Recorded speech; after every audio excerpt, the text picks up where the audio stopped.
बिस्मिल्लाहिर्रहमानिर्रहीम। अस्सलाम वालेकुम नाज़रीन, मैं मरियम शेख आप सब उम्मीद करती हूँ खैरियत से होंगे। नाज़रीन कराम, देखें कि आज कल जो सिचुएशन है सबके सामने है। हमारी जो इस्टेब्लिशमेंट है वो टोटल तौर पे थक चुकी है। 1 साल हो गया है उन्हें इस तरह से मुल्की सूरत हाल में खुद को धकेलते, इस तरह से मुल्की सूरत हाल में खुद को लाते हुए। हर कोई कहता है इस्टेब्लिशमेंट ने ये कर दिया, इस्टेब्लिशमेंट ने वो कर दिया, इस्टेब्लिशमेंट ने फलां बंदे पे मुकदमा कर दिया, फलां को ये कर दिया, फलां को वो कर दिया। इस्टेब्लिशमेंट ने जिन लोगों को ना चाहते हुए भी मुकदमात किए हैं, जो भी किया वो सबके सामने है। कुछ सूरत हाल जो है वो किसी से कुछ भी नहीं छुपा हुआ, सब कुछ सबके सामने है। अहम समात जो है उसके हवाले से बात करूं तो अहम समात यह है कि जनाब सबको पता है कि पंजाब खैबर पख्तूनख्वा में इलेक्शन में जो ताखीर है उसके हवाले से केस की समात जो है वो जारी हो रही है।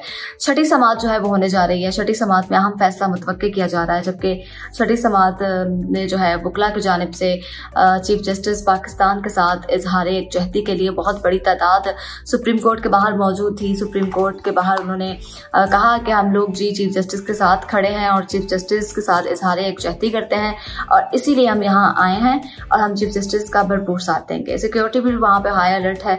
इसके अलावा जी अली मोहम्मद खान ने वहाँ पे मीडिया से गुफ्तगू की। उनका कहना था कि 22 करोड़ आवाम जो है अपनी अदलिया के साथ खड़ी है, चीफ जस्टिस के साथ खड़े हैं। हम मिडिल क्लास लोग हैं, हमने इस मुल्क को बनाया है और आज हमारे पास मौका है कि इस मुल्क को जिनाह का मुल्क बनाया जाए। जी बिल्कुल, उन्होंने बिल्कुल सही कहा है। हम मिडिल क्लास लोगों ने ही पाकिस्तान बनाया था, हम मिडिल क्लास लोगों ने ही इस मुल्क में बढ़ चढ़ के हिस्सा लिया। हम मिडिल क्लास लोगों ने ही जो है बहुत सारी कुर्बानियां दी इस मुल्क को बनाने के लिए। जब मुल्क पाकिस्तान बनना था तो मिडिल क्लास लोगों ने अपना भरपूर जो है वो किरदार अदा किया है, एक रोल प्ले किया है इसमें। आज जब सुप्रीम कोर्ट के बाहर मोहम्मद अली मोहम्मद जो खान है वो गुफ्तगू कर रहे थे तो उन्होंने एक बार फिर से यकीन दहानी कराई, उन्होंने एक बार फिर से जो है याद दहानी कराई कि हम मिडिल क्लास लोगों ने ही मुल्क बनाया है और हमने ही जो है अब आज हमारे पास मौका है या अब हमें मौका दिया जा रहा है कि हम इसको जिनाह का मुल्क बनाएं। बिल्कुल, मैं यहाँ पे एक छोटी सी बात ऐड करना चाहूँगी कि जब पीटीआई के मुख्तलिफ रहनुमाओं से बातचीत की गई, गुफ्तगू की गई, उनसे पूछा गया इस समात के हवाले से, तो उन्होंने कहा कि जी जो अदलिया का फैसला होगा वही हमारा फैसला होगा और वो हमारी सर आंखों पर है। हम उस फैसले को कभी नहीं झुठलाएंगे और ना ही झुठला सकते हैं। जबकि मुस्लिम लीग नून के रहनुमाओं से बात की गई जिसमें बैरिस्टर मोहसन शाहनवाज रांझा साहब हैं। मैं पहले भी अपनी वीडियो में ये बातें कर चुकी हूँ, लेकिन आपको यहाँ पे ये बात बताने का मकसद सिर्फ ये है कि जो हमारी इस्टेब्लिशमेंट है इस वक्त वो भी उकताई पड़ी है, उसको भी कुछ समझ नहीं आ रहा कि वो क्या करे। उसने भी जो है वो हाथ खड़े कर दिए हैं, उन्होंने भी कह दिया है कि जी नहीं, अब हम मजीद नहीं कर सकते, मजीद नहीं चल सकते। ये जो सूरत हाल है हमारे हाथों से निकलती जा रही है, आउट ऑफ कंट्रोल होती हुई जा रही है। वफाक जो है वो कुछ कहती है और दूसरी सियासी जमातें जो वो कुछ कहती हैं, इत्तेहादी जमातें कुछ कहती हैं कि सबके अपने अपने बयानात हैं, सबके अपने अपने पॉइंट ऑफ व्यू हैं, सबके अपने अपने रद्द-ए-अमल हैं। जबकि अवामी मुस्लिम लीग के जो लीडर हैं जो हैं साबिक वज़ीर दाखिला शेख रशीद साहब, वो कहते हैं कि जी आज जो है वो बड़ा फैसला होगा, इसी हफ्ते फैसला आ जाएगा।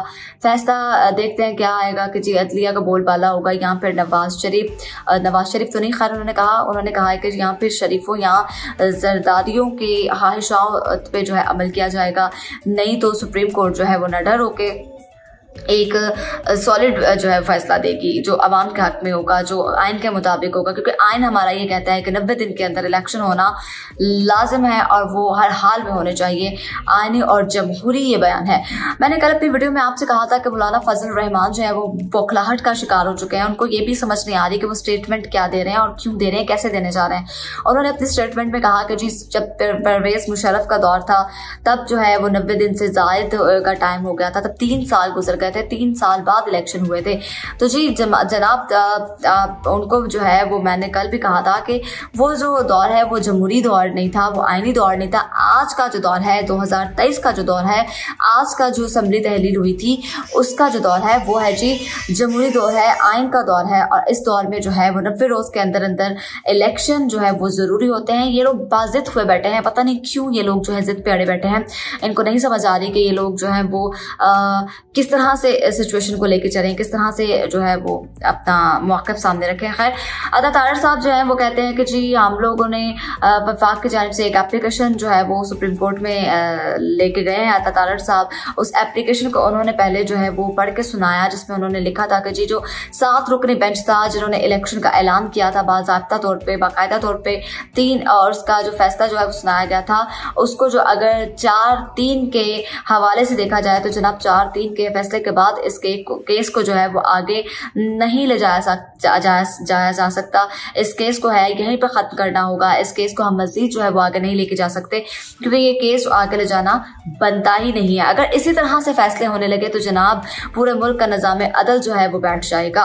अदलिया जो है वो उसकी साख मुतासिर होगी। अगर बेंच टूटेगा बनेगा उसकी साख मुतासिर होगी। एक तरफ ये कहते हैं, दूसरी तरफ जब 3 रुकनी बेंच तश्कील दिया गया जिसमें जस्टिस एजाजुल एहसन साहब हैं, जबकि जस्टिस मुनीब अख्तर साहब शामिल हैं, चीफ जस्टिस उमर अता बंदयाल खुद शामिल हैं, तो तब ये कहते हैं कि जी हमें जो है इस बेंच से शक शुबहात है, हम इस बेंच के फैसले से मुत्तफिक नहीं होंगे, हमें फुल कोर्ट बना के दें। खैर अता साहब ये कहते हैं कि जी काजी फायज ईसा के ऑर्डर के बाद इन दोनों जजेस को भी जो है बेंच से मुआज़रत कर लेनी चाहिए। क्यों मुआज़रत कर लेनी चाहिए?